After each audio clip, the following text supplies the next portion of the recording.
Alright, welcome back everybody. This is the Benjinator. You're watching Let's Play Xenogears, the greatest JRPG on the face of the earth. So the last time we confronted and, well, we didn't destroy the elements, but we defeated them. And we even took Dominia's grandiose Kishin sword with us. So Elly had some, wise parting words for them, saying that their philosophy of elitism and fighting for Ramsus and that kind of thing was just wasn't cool, man. So we were successful in getting an Anima Relic for Billy. So what's gonna happen next in the creepy world, in the crisis world of Xenogears as we are now? Oh, there's that music.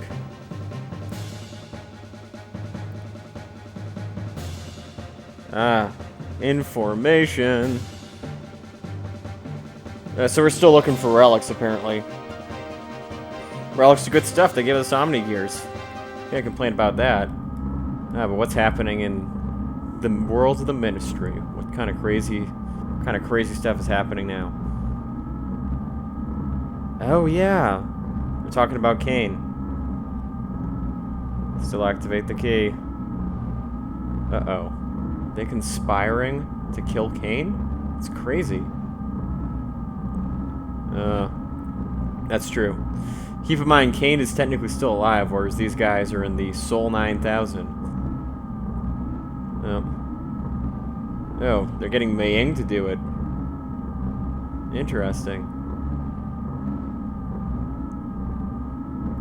Countervailing existence towards a single point. Interesting. Yeah, Ramsus is pretty useless. That Ramsus. So it looks like apparently the Ministry is plotting to kill Cain, and Dominia apparently is listening in on all this. Hey, listen, Mang is always up to something, Dominia. I hate to say it, but you're way out of the loop in this regard. There's been all kinds of crap going on for a long time. Nope. Hey, Ramsus. You feeling any better, buddy? I have a feeling he's not. Yeah, he's still kind of pissed off. No. Well, yeah, exactly. Ramsus is pretty much just like, yeah, I've seen you guys in action. I wasn't too impressed. Oh, Ramsus is on a warpath today. Ay. Well, that was unfortunate. Oh, what's happening now? Oh, going back to Nisan. Seems to have drawn her back. Interesting. Well, I guess if she is the second incarnation of Sophia, it does kind of make sense. Oh.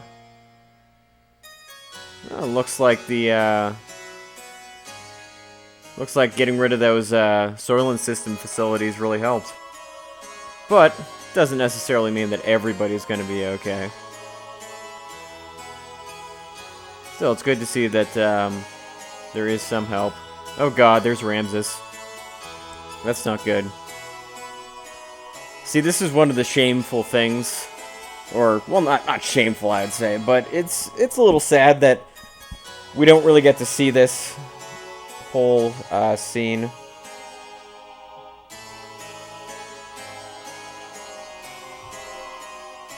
Yeah, because you can kind of imagine, like, if this were on the first disc, if it were in the format of the first disc, this would all just kind of be illustrated in this really cool scene. Ramsus kind of storming in, burning everything, and there'd probably be, like, a bunch of battles where you'd have to repel him. But this is kind of interesting. Like, I still think it's pretty cool how it plays out, almost like it's on a stage. Like, they got, like, the backdrop, and there's Ramsus, and Ramsus kind of going crazy, like it's very Shakespearean. I think it's pretty cool. I think it's nice. As I've said, people give the second disc of this game a lot of crap, but I think that it's I think it holds up well. It's got its own style. And yeah, we got those are those are her 4 subordinates that didn't show her much respect when she was in the Solarian army. Yeah, there's rank. They're all deferential towards her now. That's crazy. Ramsus, man, you've lost it. You've definitely lost it. But yeah, what's supposed to be happening is that he's supposed to be squeezing her, like her physical body, with his gear. But apparently, Elly is just too strong. Too strong. She's using her psychic powers. Hey, man. Elly's special, what can I say? Oh, Ramsus. Even more humiliation. Yeah. Kind of obsessed, dude. You gotta pick up a different hobby. Play golf. Play Yu-Gi-Oh! I don't care. Just, like, stop obsessing over Faye. Because, I mean, let's face it, he's also id, and id can destroy everybody. Oh. If Ramsus really is the ideal form, I mean, he's just lost to us so many times. Like, he even probably would lose to Choo Choo. As much as I hate to say it, he probably would have lost to Choo Choo. Oy vey. Now he's just, like, reciting his whole life story. Just like, and then when I was a kid, in 1st grade, they told me that I couldn't color. But I was the best colorer in the class. I showed them. Like, I could just kind of see him just bloviating on and on.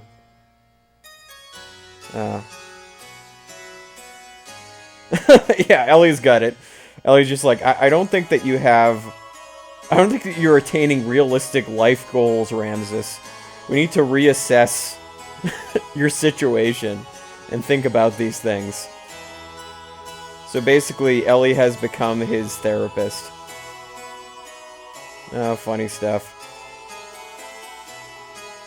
She's so tender with this sort of thing. But of course, Ramsus is not going to have any of it. He's not going to be told by some woman that he needs to change his life priorities. Because he's Ramsus. But yeah, this is really interesting, just because this is all psychological. And you'll kind of see this throughout the rest of the second disc, because there's a lot of sort of discussions about people who deal with things in different ways. Like, I mean, obviously this is some, like, mystical, epic journey, but it can be very relatable in the real world, I think. It's good stuff. That scene right behind him, that'll be explained later. With like, the little unicorn in a test tube, and Krellian's behind it, and some other woman. Yeah, Ramsus got it all wrong. He's just massively insecure. Interesting. Oh. What's happening now? Ramsus coming before the Gazel Ministry to be told that he's a piece of shit. Yeah. Why don't you just go somewhere else, man? I mean, Ramsus, there's so much more you could do in life aside than hang out with these people. And that Mayang woman is bad for you. She's no good.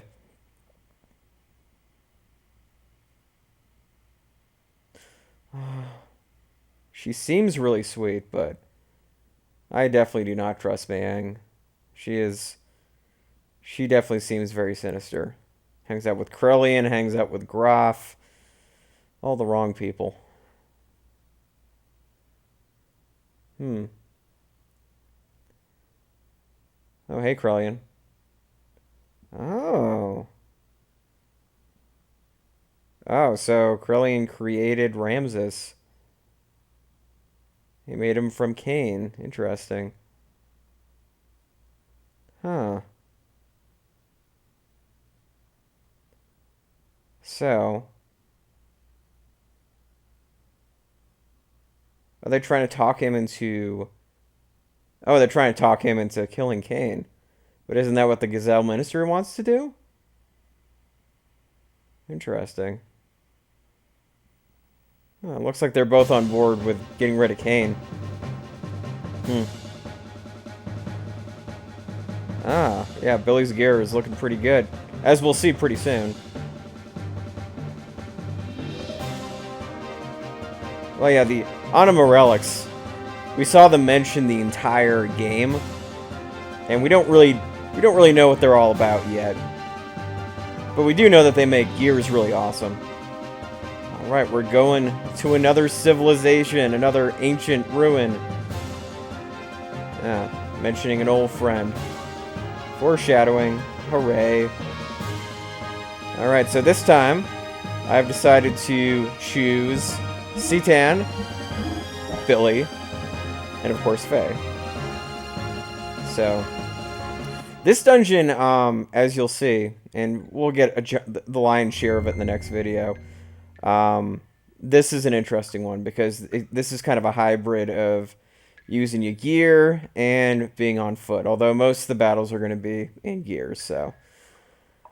And of course, Shopkeep Johnny is going to be helping us out as well. And so, I believe, I'll see in just a minute, I think that there's some upgrades you can use, but, well, I guess not. Yeah, because I kind of went through most of these and tried to see if there were any upgrades with them, but I don't think that there's any major changes. Well, except for Billy, but that's because we haven't used him in a while, so the upgrades for him, at least some of them, are decent. And then you can upgrade the armor as well.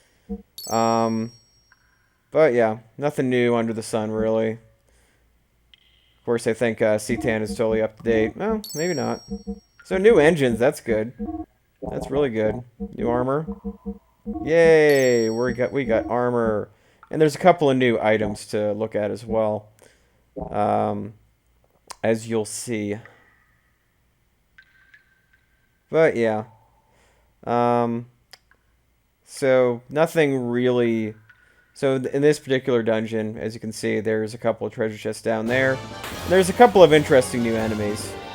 So the elephants right here, they give you ivory, which is actually a very useful item that can be. Yeah,